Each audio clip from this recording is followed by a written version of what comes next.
Oi, pessoal! Hoje a gente vai conversar sobre o Caminhos da Esquerda, do Rui Fausto.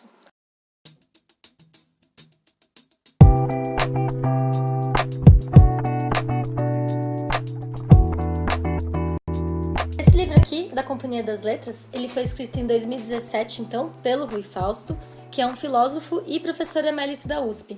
Ele faleceu recentemente, agora em maio de 2020, nós o perdemos, mas vamos falar um pouquinho sobre essa obra que ele deixou pra gente. Bom, vamos lá, qual é a história desse livro? Em 2016, o Rui Fausto escreveu um artigo para a revista Piauí intitulado Reconstruir a Esquerda. Esse artigo ele rendeu respostas de um economista liberal chamado Samuel Pessoa e durou umas 4 edições entre resposta e réplica e tréplica e durou bastante. Eu que sou assinante da revista, eu acompanhei esse processo todo. O que ele fez, o que o Rui Fausto fez depois foi pegar aquele texto, desenvolver um pouco mais, ampliar, e ele acabou se tornando esse livro. A proposta desse livro é identificar quais são as patologias da esquerda brasileira, né? Da esquerda brasileira da atualidade, a oposição da direita, do que ela se constitui, como é que ela é, como ocorreu a crise da esquerda, que é muito encarnada pela crise do petismo no Brasil, né, nesses últimos anos, e por fim, quais os caminhos que a esquerda pode tomar para que ela se reconstrua e para que ela volte a ter algum tipo de poder no país, né? Então, primeira coisa, antes de começar esse vídeo, eu não sou cientista política, eu não sou historiadora, eu não sou da área, eu não sei nada a respeito disso, tá? Eu sou uma leiga e eu tô falando de uma posição de leitora deste livro aqui, tá bom? Só isso, sem nenhuma pretensão de especialista nem nada. Além disso, esse aqui é um livro de 2017, então muita coisa aconteceu depois de 2017, né? 2018 foi um ano bem tenso e vem sendo desde então. E foi escrito por um pensador da esquerda, mas não quer dizer que ele represente todos os pensamentos de esquerda, que ele represente toda a esquerda brasileira, tá bom? Então, isso esclarecido, agora a gente pode ir um pouquinho para o que o livro fala e a minha análise sobre ele, pode ser? Antes disso, que eu já ia esquecer, o drink de hoje ele se chama Rocky Left Bank. É algo como a margem esquerda rochosa. Por rochosa eu entendo também irregular, pedregosa, né, de difícil travessia. Então alguma coisa que precisa ser repavimentada, reorganizada, que eu acho que é essa reconstrução que o Rui Fausto fala que a esquerda precisa tomar. Na visão dele, essa esquerda precisa ser reconstruída se ela quiser mais uma vez ter a mesma relevância que ela tinha anteriormente no Brasil. Então, esse é um drink aqui que vai gin, licor Saint-Germain e vinho branco, Chardonnay. Vamos experimentar? É um vinho muito gostoso. Eu acho muito difícil alguma coisa ficar ruim com Saint-Germain. É um dos meus licores preferidos. E é muito fresquinho, bem geladinho. Eu gosto de deixar o vinho na geladeira, mesmo que a gente vai bater, né, na coqueteleira. Eu acho que o vinho na geladeira ajuda a ficar mais fresquinho. Delícia para quem gosta de gin, é prato cheio. Bom, agora que a gente já bebeu um pouquinho e já esclarecemos tudo, vamos começar. Já na introdução, ele vai esclarecer pra gente que ele vai questionar, né, quem fala que a esquerda morreu.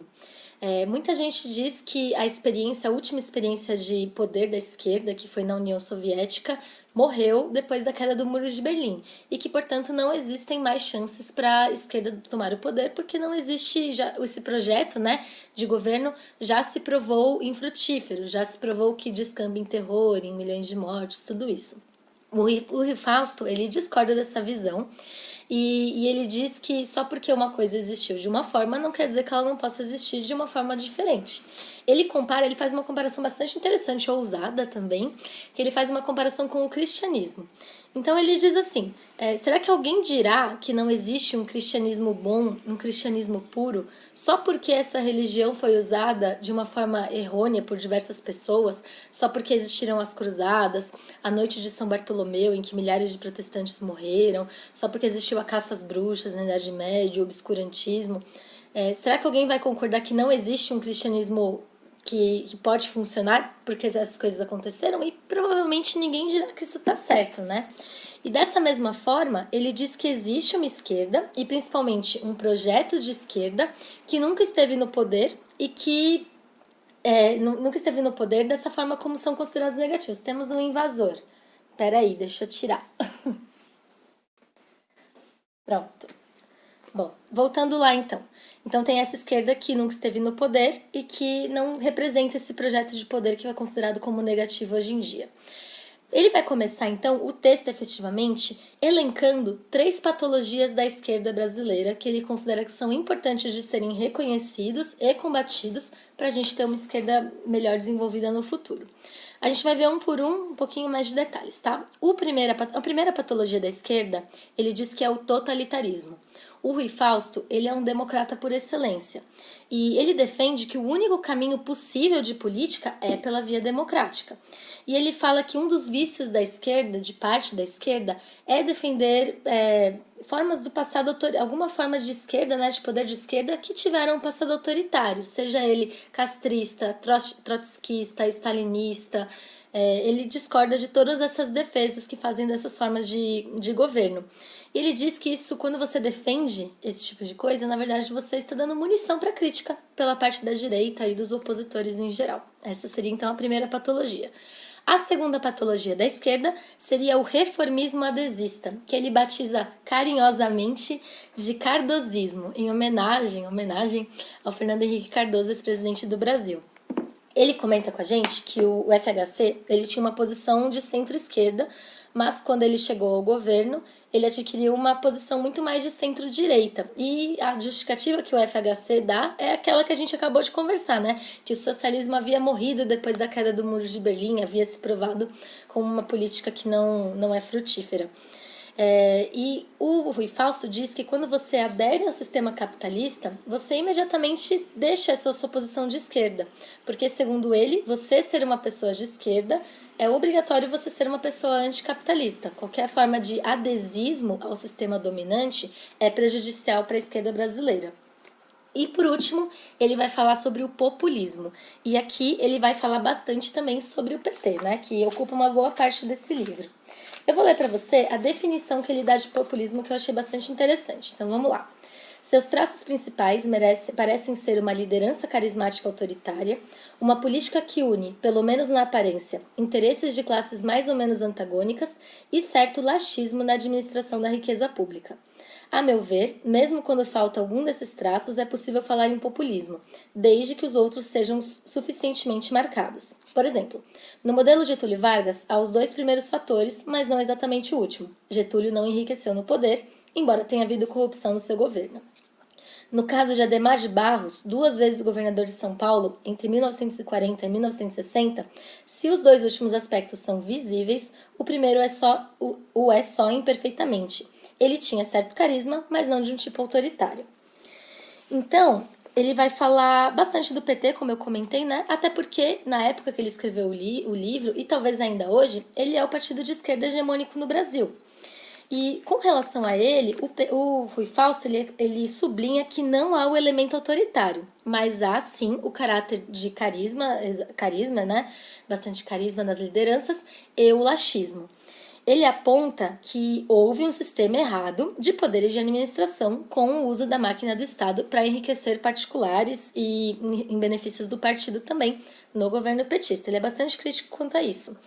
Uma coisa que ele fala bastante, ele repete algumas vezes, inclusive, é com relação a quem diz que assim, tudo bem, teve isso no governo petista, mas os benefícios, os ganhos foram muito bons, eles não teriam ocorrido se não houvesse tudo isso, né? De ganhos ele aponta a redistribuição de renda, valorização do salário mínimo, a facilidade de crédito, né, para quem é menos privilegiado. E ele diz que isso é um argumento absurdo. Ele diz exatamente assim: no entanto, esse raciocínio é falso. O impasse a que o PT conduziu à esquerda brasileira não paga o preço de parte dos resultados obtidos pela sua política redistributiva. Não só o partido perdeu o poder, mas queiramos ou não, e apesar de a esquerda independente não ter sido em nada responsável por aqueles desvios, a esquerda em geral saiu desmoralizada, enquanto a direita, incluindo a extrema-direita, levantou a cabeça. Então, assim, ele critica o PT exatamente por ele não fazer essa autocrítica, né? Negar toda a culpa. Ele fala muito da gestão, né? Das manifestações do PT, depois dos escândalos do Mensalão e tudo isso. E ele cita uma frase interessante que ele diz que defender os interesses gerais da esquerda implica, às vezes, condenar a política de direção de um partido. No caso, ele está falando do PT, né? Então, assim, Resumindo, para o Rui Fausto, desculpa, a política de esquerda, um programa de esquerda, ele tem que ser intransigentemente democrático, tem que ter uma política de caráter anticapitalista e ele tem que ser blindado contra a corrupção e contra o uso da máquina do Estado para interesses próprios ou interesses apenas do partido. Aí soma-se a isso também, que ele comenta um pouco mais brevemente do que esses outros pontos, a importância de você ter uma agenda ambientalista, dado, né, como é imprescindível esse tema nos dias de hoje.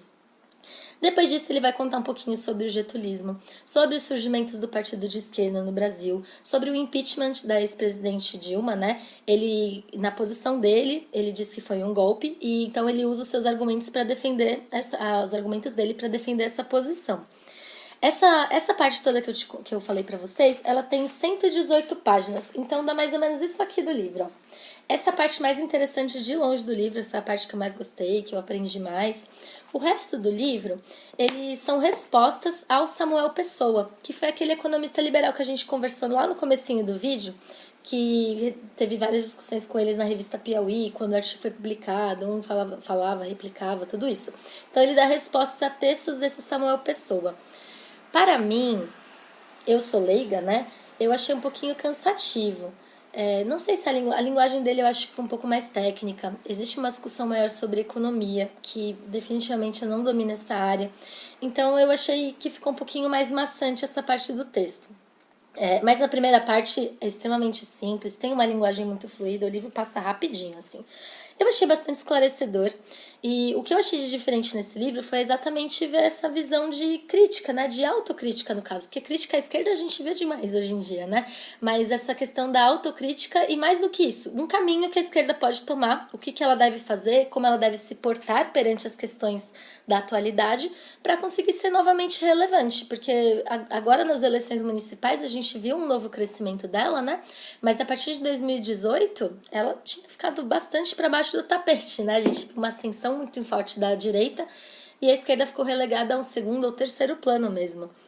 O que eu achei também interessante foi assim, eu percebi que eu concordo com muita coisa que o Rui Fausto fala, mas eu acho que eu não tinha bagagem, eu não tinha repertório para verbalizar, para colocar em palavras o que eu achava. E eu achei bastante, assim, foi enriquecedor do ponto de vista teórico ter lido esse livro, esses argumentos e tudo isso. Rui Fausto não está mais aqui para ver, né? Mas hoje a gente vê uma nova esquerda surgindo, principalmente, como eu comentei, nas eleições municipais. Então vamos ver o que vem aí pela frente, se esse caminho dele aqui vai ser seguido, se vai ser bom, como é que vai ser. Para quem está interessado em conhecer um pouquinho desse pensamento de uma parte da esquerda, vou frisar mais uma vez, esse é um livro bem legal, bem didático, como eu disse, essa parte que eu gostei mais, ela é metade do livro, bem curtinha, não dá 120 páginas. Então, saúde para vocês, eu vou tomar o meu drink agora.